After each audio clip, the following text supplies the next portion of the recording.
اور اور قرآن اٹھانا ہو تو کہاں کہ جب پیسہ چوری ہو جائے تب ہے نا بھائی قرآن اٹھاؤ گے. لوگ کہتے ہیں نا بھائی کہ قرآن اٹھاؤ گے. ایک چور کو لوگوں نے کہا کہ بھائی چوری کیا ہے؟ تو نے کہا کہ میں نے چوری نہیں کیا ہے. تو کہا قرآن اٹھاؤ گے تم؟ کہا سب کچھ کروں گا قرآن نہیں اٹھاؤں گا. سبحان اللہ. قرآن نہیں اٹھاؤں گا. اب پھر چور تو ہی ہو. کہا میں چوری بھی نہیں کیا ہوں. آیا جب وہ تو جب قرآن شریف کو کہا پہلے قرآن دکھاؤ ہے کیا قرآن. اس کو یہ بھی نہیں معلوم تھا کہ قرآن کیا ہے. کہا قرآن دکھاؤ. جب کتاب کو لے کر کے آئے کہا ایک قرآن کیا 10-20 قرآن کہو تو میں اکٹھے اٹھا لوں گا. وہ سمجھ رہا تھا قرآن بہت بڑا پہاڑ کا نام ہے. اتنے جاہل لوگ ہمارے علاقے میں ٹہلا کرتے ہیں. لوگوں میں آپ سے گزارش کرتا ہوں اپنے بچوں کو قرآن پڑھائیں, اپنے بچوں کو قرآن سکھائیں. اگر آپ کے بچے قرآن پڑھ لیں گے تو قسم خدا کی جب سارے ڈاکٹر جواب دے دیں گے ایک قرآن کا نسخہ ایسا ہے کہ قسم خدا کی تلاوت کرنے سے آپ کی بیماریاں چلی جائیں گی. قرآن آپ پڑھا کریں. لیکن ہم کہاں پڑھیں, بہو تلاش کرتے ہیں تو ہم لوگ نچنیا ہے نا بھائی. بہو تلاش کرتے ہیں تو کہتے ہیں ایم اے کیا ہے کہ ایم اے کیا ہے, یہ سب پوچھتے ہیں. قرآن پڑھنے والے بہو ہم تلاش کہاں کرتے ہیں. اے لوگوں میں گزارش کرتا ہوں اپنے گھروں کو بلاؤں سے دور رکھنا چاہتے ہو, اگر تم چاہتے ہو کہ تعویذ دعا نہ کرانا پڑے تو باضابطہ طور سے ایسی بہو تلاش کرو جو قرآن مقدس کے مخارج کے ساتھ مکمل قرآن پڑھنا جانتی ہو. سبحان اللہ. وہ گھر میں قرآن پڑھتی رہے گی تمہارے گھر سے بلائیں دور ہوتی رہے گی. سبحان اللہ. ایک بات قرآن کی آئی تو ایک بات اور سنا دوں میں آپ کو. بولے سبحان اللہ. سنیں, ایک شخص کی شادی ہوئی اور جب شادی ہوئی تو پہلی رات کو دلہن نے کہا, دولہے میاں پوچھتے ہیں کہ بتاؤ تم کچھ پڑھی اڑھی ہو؟ تو دلہن کہتی ہے کہ اللہ کا شکر ہے کہ میں حافظ قرآن ہوں. سبحان اللہ. دلہن پھر پوچھتی ہے کہ بتائیے آپ بھی کچھ پڑھے اڑے ہیں؟ کہا ہم بھی تو پڑھے ہیں لیکن حافظ نہیں ہے. بیوی طنز کے نگاہ میں نہیں کہتے کیا ہی اچھا ہوتا اگر آپ بھی حافظ ہوتے. سبحان اللہ. اب یہ اس کو تیش آ گیا. بولا تیرے حجرے میں تبھی آؤں گا جب میں حافظ قرآن بن جاؤں. گیا ایک کے پاس اور ایک حافظ کے پاس گیا تو کہا کہ میں قرآن کتنے دن میں حفظ کر لوں گا. کہا کم سے کم اگر لگے گا تم کو تو 3 سال. کہا میں قسم کھا رکھا ہوں کہ بیوی کے پاس نہیں جاؤں گا, تھوڑا کم کرو. کہا اس سے کم نہیں ہوگا. دوسرے حافظ کے پاس گیا, کہا کم سے کم 2 سال. تیسرے حافظ کے پاس گیا تو اگر تم بھی محنت کرو اور میں بھی محنت کروں تو کم سے کم 1 سال لگے گا. تو جب سب آدمی ہر جگہ سے تھک ہار جاتا ہے تو پیر صاحب یاد آتے ہیں. سبحان اللہ. زور سے بول دے سبحان اللہ. وہ پیر صاحب یاد آتے ہیں اسے. ایسے پیر صاحب یاد نہیں آتے ہیں. پیر صاحب کے پاس اگر مرید ہونے گے تو آدمی کا پیر صاحب کہتے ہیں کہ نماز ہمیشہ پڑھنا, وہاں کہہ لے گا ہاں ہمیشہ پڑھیں گے, ادھر جا کے سیدھے 9-11. تو ایسا مرید نہیں ہوتا بلکہ مریض ہوتا ہے. جی ہاں, مرید وہ ہوتا ہے کہ اپنے پیر کے پورے فرامین پہ عمل کرے, پورے فرامین پہ عمل کرے تو وہی مرید اصلی ہوتا ہے. ذرا سنیں تو پیر صاحب یاد آئے اسے. وہ مجدد الفسانی شیخ احمد سرہندی کا مرید تھا. سبحان اللہ. آیا جب وہاں مرید ہونے کے لیے تو وہ سمجھا تھا کہ میرے پیر صاحب بڑے قابل ہیں. کہا حضور آیا ہوں. کہا کیوں؟ کہا کہ آج میں نے بیوی سے ایسے ایسے قسم کھا رکھے ہیں, میں حافظ ہونا چاہتا ہوں. کتنے دن میں آپ حافظ بنا دیں گے؟ کہا کم سے کم تو 6 مہینے لگیں گے. کہا حضور کم نہیں ہو سکتا؟ کہا 3 مہینہ سے کم نہیں ہو. سبحان اللہ. کہا حضور اس سے بھی کم کر دیں؟ اس سے بھی کم کر دیں. کہا کہ 1 ہفتہ کم سے کم لگے گا. کہ حضور اور جلدی نہیں ہو سکتا ہے؟ سبحان اللہ بول رہے سبحان اللہ. اور جلدی نہیں ہو سکتا ہے؟ کہا کہ اور جلدی ہو جائے گا تو چلو تو میں تجھے آج ہی حافظ قرآن نہ بنا دوں. سبحان اللہ. کہا کیسے؟ کہا کہ کل وضو بنا کے فجر کی نماز میرے پیچھے پڑھنا، اور صف میں جب کھڑے ہونا تو بائیں طرف کھڑے ہونا. ذرا سنیں، وہ بندے کو نیند کب آتی؟ صبح کو حافظ بننا تھا، نیند نہیں آئی رات بھر، وضو بنا کے پہلے صف میں بائیں طرف بالکل کھڑا ہوا. جانتے حضور مجدد الفسانی شیخ احمد سرہندی جب سلام پھیرتے ہیں تو داہنے طرف سلام پھیرتے ہیں تو جتنے داہنے طرف تھے سب عالم دین بن گئے تھے، اور بائیں طرف جتنے تھے وہ سب حافظ قرآن بن گئے. سبحان اللہ.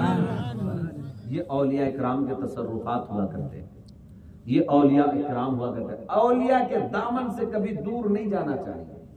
جی ہاں، تو لوگوں ہمیں اور آپ کو چاہیے کیا کہ ہم اور آپ قرآن مقدس کی ہمیشہ تلاوت کیا کریں. ہے نا بھائی؟ گھر میں روز سورہ بقرہ کی تلاوت کریں.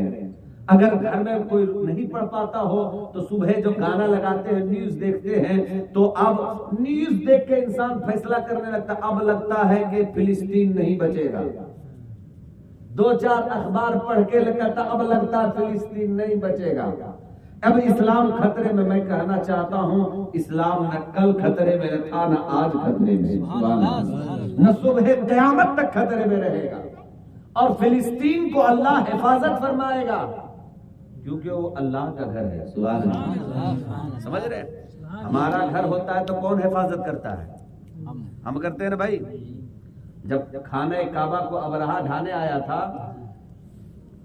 تو ابرہہ کے پاس عبد المطلب آئے تو ابرہہ گھبرا کے کھڑا ہو گیا کہ آپ کیا بات کرنے آئے؟ کہا کہ میری بکریاں تو لے آئے ہو، دے دو مجھے. کہا میں سمجھ رہا تھا کہ تو کعبے کی بات کرے گا. ہاں، حضرت عبد المطلب نے ایک جملہ کہا تھا، ایمان کو تازہ کیجیے. حضرت عبد المطلب نے کہا تھا بکریاں میری تھی، میں چھڑانے آ گیا ہوں. کعبہ اللہ کا ہے، وہ اس کی حفاظت کرے گا.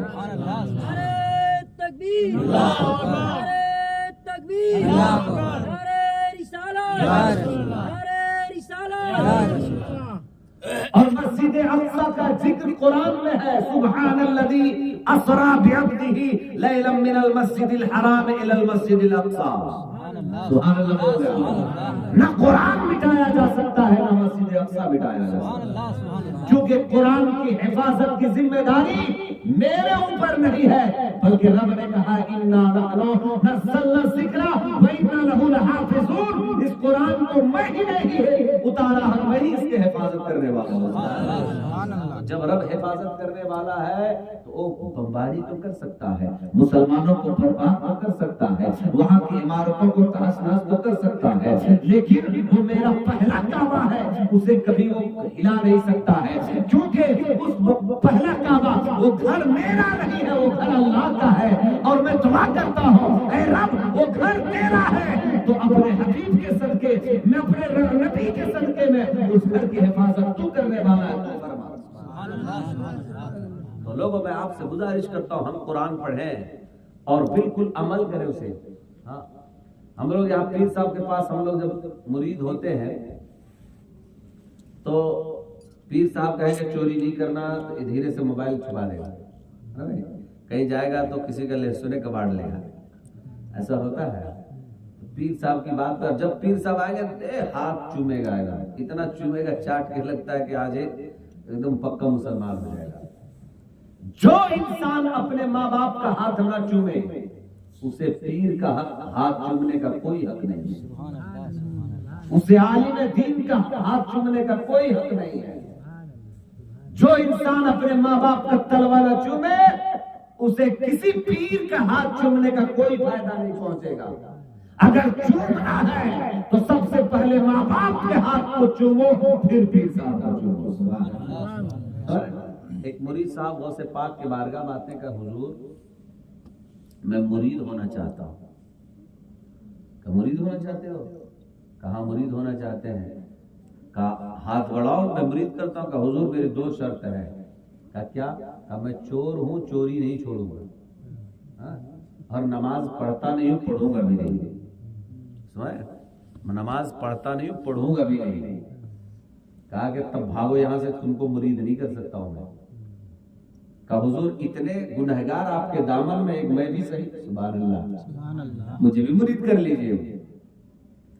کہا ٹھیک ہے، اگر تمہاری 2 شرط ہے تو میری 1 شرط مان لو. کہا میں آپ کی 1000 شرط مان لوں، میری یہ 2 شرط مان لیں کہ نماز نہیں پڑھوں گا اور چوری چھوڑوں گا نہیں.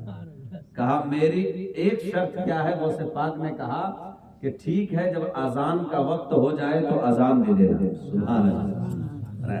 اب یہ بندہ گیا، گھر میں گیا، ظہر کو اٹھتا ہے اور جا کر کے اذان دیتا ہے، پھر سو جاتا ہے. عصر میں اذان دیا پھر سو گیا، مغرب میں اذان دیا پھر سو گیا، عشاء میں اذان دیا پھر سو گیا. اس کی بیوی 3 دن کے بعد گھبرا کے بولتی ہے یہ کیا لے دے کے اذان پہ پڑے ہو؟ ارے چوری کون کرے گا؟ تیسرے دن وہ بندہ ڈاکہ ڈالتا ہے کسی مالدار کے گھر میں، سب سونا چاندی بوریے میں بھرتا ہے، لے کے جب نکلنے لگتا ہے تو پیر کی باتوں پہ کتنا عمل کرتا ہے ذرا دیکھیں. بھلے وہ چور تھا. سبحان اللہ بول دیں. کہا دیکھیں وقت کیا ہو رہا ہے، تو دیکھا کہ فجر کا وقت ہو رہا ہے. بوریے کو دھرا اور سیدھے کان میں ہاتھ لگایا، اللہ اکبر اللہ اکبر، اذان دینے لگا. گھر والے جاگ گئے کہ کون بھلا آدمی آ گیا ہے میرے گھر میں جو آج اذان دے رہا ہے. سبحان اللہ. گھر والے جب آئے تو اب یہ دیکھا کہ اب پڑنے والے ہیں، تو نیت باندھ لیا فجر کی سنت کے. سبحان اللہ. فجر کی نیت باندھ لیا سنت کے. سب لوگ وضو بنا کے تیار، وہ لوگ بھی سنت پڑھ لیے. اب دیکھیں اب ہٹ رہا ہے کہ تب ہٹ رہا ہے، کوئی ہٹنے کا نام نہیں لے رہا. کہا حضور پیچھے سے ایک آدمی نے کہا کہ تکبیر بولو، آپ نماز پڑھا دیجیے. سبحان اللہ. اس نے کہا یار میں چور ہوں، چور، میں نماز کیسے پڑھا سکتا ہوں؟ کہا نہیں، آپ کا قدم جب سے میرے گھر میں آیا ہے ایسا لگتا نہیں ہے کہ آپ چور ہیں، آپ کسی اللہ والے کی زیارت کر کے آ رہے ہیں.